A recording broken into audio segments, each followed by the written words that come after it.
Welcome to my channel, Minhajul Islam. How to create a Twitter account. Step 1. Go to Twitter. Now, enter your name, phone number or email, and your date of birth.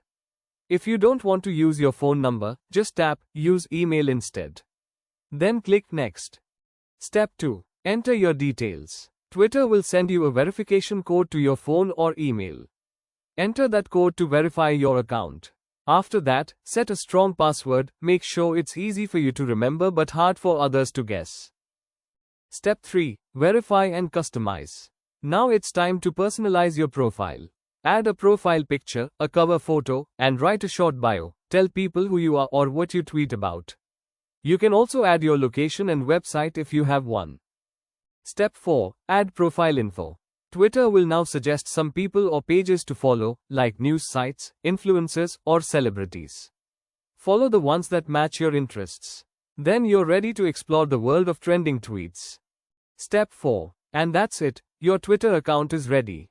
If you found this video helpful, don't forget to like, subscribe, and share it with your friends.